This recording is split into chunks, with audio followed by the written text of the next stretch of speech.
Welcome to no limits Sindhu. എല്ലാവർക്കും എൻ്റെ ഹൃദയം നിറഞ്ഞ ഓണാശംസകൾ. ഇന്ന് ഞാൻ കണ്ണൂർ ജില്ലയിലെ തലശ്ശേരി സൈഡിലൊക്കെ ഉള്ള ഒരു ഓണസദ്യ കേട്ടോ ഉണ്ടാക്കുന്നത്.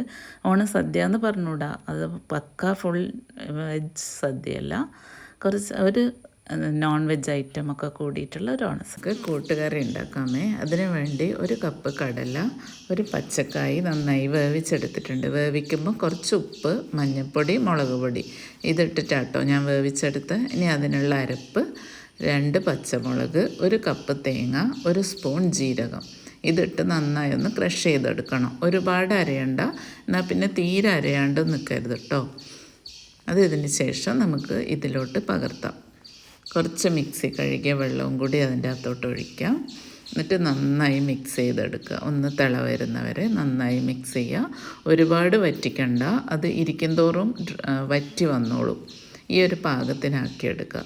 ഇനി നമുക്ക് താളിക്കാനുള്ളത് ഒരു 2 സ്പൂൺ വെളിച്ചെണ്ണ ഒഴിച്ചിട്ടുണ്ട് ഞാൻ. 1 സ്പൂൺ കടുക് പൊട്ടി വരുമ്പോൾ നമുക്ക് തേങ്ങാക്കൊത്ത് ചേർക്കാം. കൂട്ടുകറിയിൽ തേങ്ങാക്കൊത്ത് മസ്റ്റാട്ടോ. അതിന് ശേഷം കായമുളക്, കറിവേപ്പില എല്ലാം കൂടി ഇട്ട് നമുക്ക് അതിലോട്ട് പകർത്തുന്നതിന് മുന്നേ 1 സ്പൂൺ കുരുമുളക് പൊടി കൂട്ടുകറിയിലോട്ട് വിതറണേ. അതിന് ശേഷം നമുക്ക് താളിച്ചത് ഇതിലോട്ട് ചേർക്കാം. എന്നിട്ട് നന്നായിട്ട് മിക്സ് ചെയ്യാം. നന്നായിട്ട് മിക്സ് ചെയ്ത് നമുക്ക് സെർവ് ചെയ്യാനുള്ളത് റെഡിയായേ. കൂട്ടുകറി അങ്ങനെ റെഡി ആയിട്ടുണ്ട്. നല്ല ടേസ്റ്റായിരിക്കും, പെട്ടെന്ന് ഉണ്ടാക്കാനും പറ്റും. അങ്ങനെ കൂട്ടുകറി റെഡി. ഇനി അടുത്തത് നമുക്ക് അവിയൽ ഉണ്ടാക്കാമേ. അവിയലിന് വേണ്ടി കുമ്പളങ്ങ എടുത്തിട്ടുണ്ട്, ഒരു കഷ്ണം പച്ചക്കായ ഇതേപോലെ അരിഞ്ഞു വെച്ചിട്ടുണ്ട്, ക്യാരറ്റ്, മുരിങ്ങാക്കായ, അച്ചിങ്ങപ്പയർ, പിന്നെ ബീൻസ്, പിന്നെ അതിനാവശ്യമായിട്ടുള്ള തൈര്, 1 കപ്പ് തൈര്, 1 കപ്പ് തേങ്ങ, 1 സ്പൂൺ ജീരകം. ഇനി നമുക്കിതൊക്കെ വേവിച്ചെടുക്കാം. വെന്ത് വന്നിട്ടുണ്ട്, കഷ്ണങ്ങളൊക്കെ നന്നായി വന്നിട്ടുണ്ട്.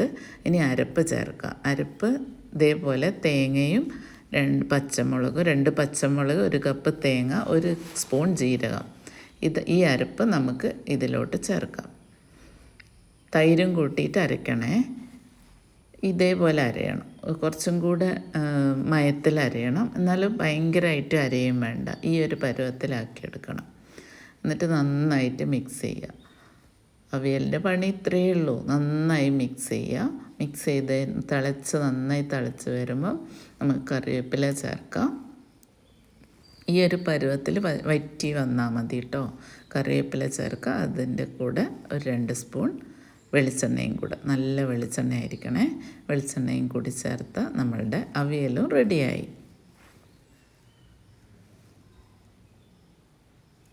ഇനി നമുക്ക് സാമ്പാർ ഉണ്ടാക്കാം. അത് ഒരു 4 പേർക്കുള്ളതാട്ടോ ഞാൻ ഉണ്ടാക്കുന്നത്. ചെറിയൊരു ചട്ടിയാണ് ഞാൻ എടുത്തിട്ടുള്ളത്. ആദ്യമായിട്ട് നമുക്ക് ചട്ടിയിലേക്ക് കുറച്ച് വെളിച്ചെണ്ണ ഒഴിച്ച് ആവശ്യത്തിനുള്ള വെണ്ട, പിന്നെ ഒരു 2 വഴുതനങ്ങ എടുത്തിട്ടുണ്ട് കേട്ടോ. ഞാൻ ഇതേപോലെ വലിയ കഷ്ണങ്ങളായിട്ടാണ് അരിഞ്ഞിടുക. എന്നിട്ട് നന്നായിട്ട് ഇതൊന്ന് കുറച്ച് ഉപ്പും ചേർത്ത് കുറച്ച് കായപ്പൊടിയും ചേർക്കാം കേട്ടോ. ഇതിൻ്റെ കൂടെ ഒരു ചെറിയ സ്പൂൺ കായപ്പൊടി ചേർത്ത് നന്നായിട്ടൊന്ന് വഴറ്റണം. ഈ വെണ്ടയ്ക്ക ഇതേപോലെ വഴറ്റി കഴിഞ്ഞാൽ നമുക്ക് സാമ്പാറിൽ പിന്നെ ഇടുമ്പോൾ ഇങ്ങനെ വെന്തടിഞ്ഞു പോവില്ല.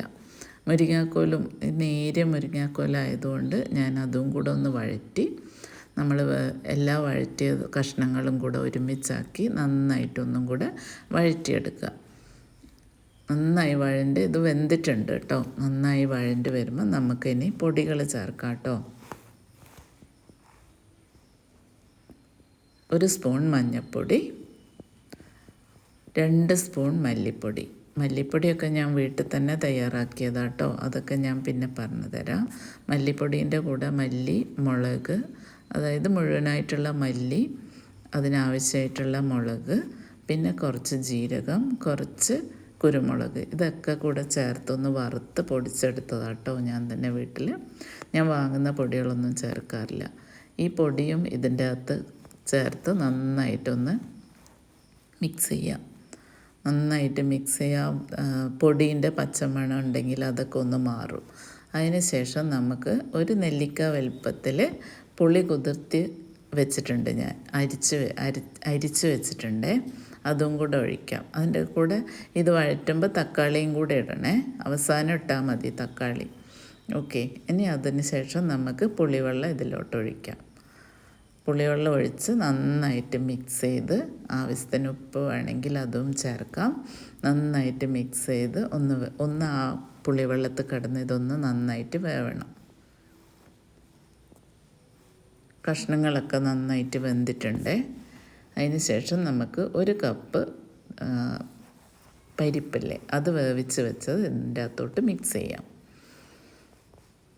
നന്നായി മിക്സ് ചെയ്ത് ഉപ്പൊക്കെ നോക്കി നന്നായി തിളച്ച് ആവശ്യത്തിനുള്ള പരുവത്തിൽ കുറുകി വരുമ്പോൾ നമുക്ക് ഓഫ് ചെയ്യാം.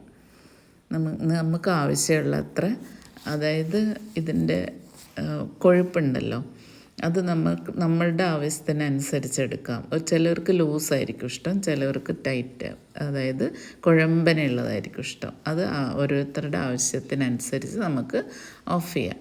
ഇനി ഇതിന് താളിക്കാനുള്ള ഒരു 5 ചെറിയുള്ളിയും ഒരു 5 വെളുത്തുള്ളിയും ഞാൻ എടുത്ത് വെച്ച് അരിഞ്ഞ് വെച്ചിട്ടുണ്ട്. നമുക്ക് ഓഫ് ചെയ്യാൻ നേരം ഒരു പിടി മല്ലിയിലയും കൂടെ ചേർത്ത് നമുക്ക് സാമ്പാർ ഓഫ് ചെയ്യാം. ഇനി താളിക്കാൻ വേണ്ടിയിട്ട് ഒരു 2 സ്പൂൺ വെളിച്ചെണ്ണ ഒഴിച്ച് അതിലേക്ക് കടുക്, 2 സ്പൂൺ കടുക്, 1 സ്പൂൺ ഉലുവ, നന്നായിട്ട് അതൊന്ന് പൊട്ടി വരട്ടെ. പൊട്ടി വരുമ്പോൾ നമ്മൾ അരിഞ്ഞ് വെച്ചിരിക്കുന്ന വെളുത്തുള്ളിയും ചെറിയുള്ളിയും ഇല്ലേ, അത് ഇതിൻ്റെ അകത്തോട്ടിടണം. എന്നിട്ട് നന്നായി ഒന്ന് മൂപ്പിക്കണേ.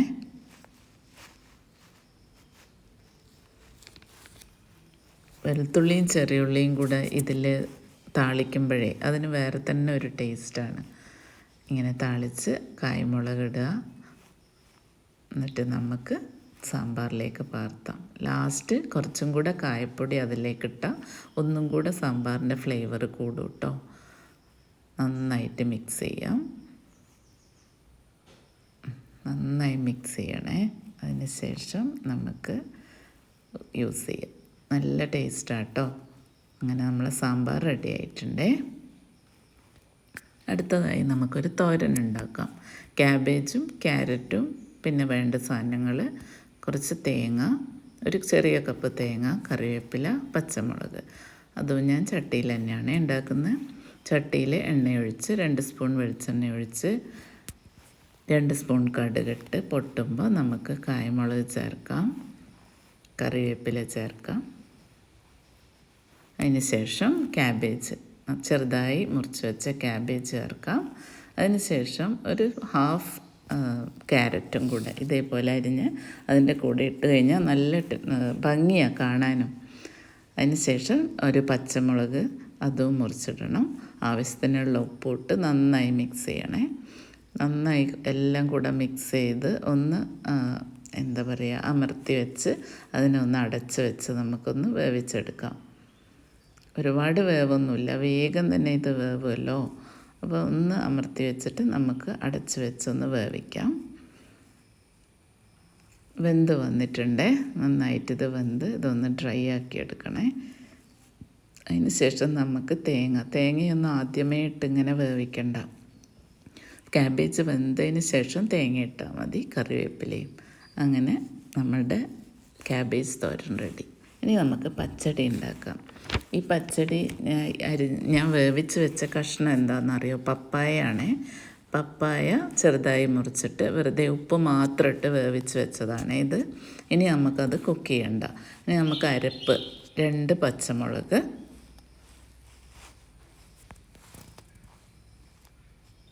1 സ്പൂൺ ജീരകവും 1 കപ്പ് തേങ്ങ.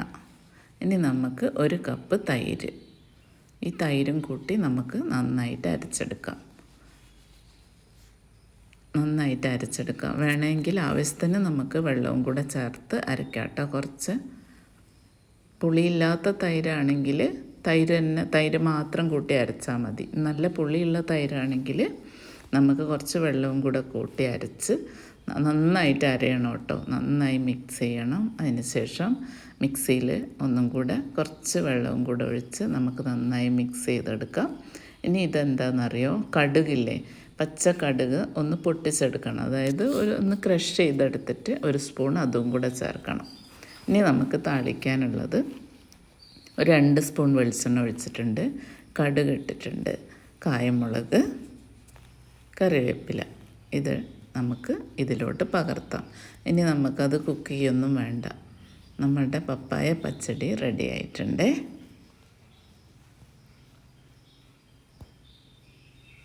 ഇനി നമുക്കൊരു പായസം ഉണ്ടാക്കേ. അതിന് വേണ്ടി ഞാൻ 1 കപ്പ് ജീരകശാല അരി എടുത്തിട്ടുണ്ട്. അത് നന്നായി കഴുകി കുക്കറിലോട്ട് ഇട്ടിട്ടുണ്ട്. പാൽപ്പായസമാണേ. അപ്പം ഈ കുക്കറിലേക്ക് നമ്മൾ ഒരു കപ്പ് അരിക്ക് 3 കപ്പ് പാലും 1 കപ്പ് വെള്ളവും ചേർത്ത് നമുക്ക് നന്നായിട്ടൊന്ന് 2 വിസിൽ മതി. 2 വിസിൽ അടിച്ച് നമുക്ക് എടുക്കാം കേട്ടോ. അത് സിമ്മിലിട്ടിട്ട് അടിക്കണേ. അപ്പോൾ ആകുമ്പോഴത്തേക്കും നമുക്ക് അരി നന്നായി വെന്തിട്ടുണ്ടാവും. നല്ല ടേസ്റ്റാണ് ഈ അരീനെ കൊണ്ട് പായസം വെക്കുമ്പോൾ. എന്തായാലും വെച്ച് നോക്കണേ. നല്ല ടേസ്റ്റ് എന്ന് പറഞ്ഞാൽ ഭയങ്കര ടേസ്റ്റാണ്. ഇനി അത് കുക്കർ തുറന്നിട്ട് നമുക്ക് 2 കപ്പ് പാലും കൂടെ ഒഴിക്കാം. അത് നിങ്ങൾക്ക് ടൈറ്റായിട്ട് തോന്നുകയാണെങ്കിൽ പിന്നെയും നമുക്ക് പാല് കൊണ്ട് തന്നെ അത് ലൂസാക്കി എടുക്കാം. ഓക്കെ, ഇതിപ്പോൾ ആവശ്യത്തിന് ലൂസ് വന്നിട്ടുണ്ട്. ഇനി 1 കപ്പ് പഞ്ചസാര. ഈ 1 കപ്പ് അരിക്ക് ആ മെഷർമെൻറ്റിൽ തന്നെ എടുത്ത 1 കപ്പ് പഞ്ചസാരയും കൂടെ ഞാൻ ചേർത്തിട്ടുണ്ട്. ഒന്ന് തിളച്ച് വരുമ്പോൾ നമുക്കൊരു 1/2 ടീസ്പൂൺ വാനില എസൻസ് ചേർക്കാമേ. അതും കൂടി ആയിക്കഴിഞ്ഞാൽ നമ്മൾ പായസം റെഡിയായി. ഇനി പായസത്തിലേക്ക് താളിക്കാനുള്ളത് 1 സ്പൂൺ നെയ്യ് ഒഴിച്ചിട്ട് അതിലേക്ക് അണ്ടിപ്പരിപ്പ് ഇട്ട് മൂപ്പിച്ച് ഇതിലേക്ക് ഒഴിക്കുക. നന്നായി മിക്സ് ചെയ്യുക. അടിപൊളി ടേസ്റ്റ് കേട്ടോ ഈ പായസത്തിന്. ആകെ നമ്മൾ വേവിക്കുമ്പോൾ 1 കപ്പ് വെള്ളം ചേർത്തതല്ലാണ്ട് ഇതിൻ്റെ അകത്ത് ബാക്കി ഫുള്ള് പാലാട്ടോ വരിക. നല്ല ടേസ്റ്റാണ്. അങ്ങനെ അരീൻ്റെ പാൽപ്പായസം റെഡി ആയിട്ടുണ്ട്. ഇനി നമുക്ക് സദ്യ വിളമ്പാമേ. ആദ്യം അച്ചാർ വിളമ്പി, പച്ചടി, തോരൻ, അവിയൽ, കൂട്ടുകറി. നീ ചോറ് വിളമ്പാട്ടോ. നമ്മളെ കണ്ണൂർ സൈഡിൽ ഫുൾ വെജല്ല കേട്ടോ ഓണസദ്യ. അതിൻ്റെ കൂടെ ഇലേൻ്റെ സൈഡിൽ വേറൊരു സാധനം കൂടി ഉണ്ടാവും. ഓക്കെ, ഒരു ഫിഷ് ഫ്രൈ അല്ലെങ്കിൽ ഒരു ചിക്കൻ ഫ്രൈ. ഇതാട്ടോ കണ്ണൂർ ജില്ലയിലെ ഓണസദ്യ. ഇഷ്ടമായിട്ടുണ്ടാവുമെന്ന് വിചാരിക്കുന്നു. ഇഷ്ടമായ സ്നേഹം തരണേ, മറക്കരുത്.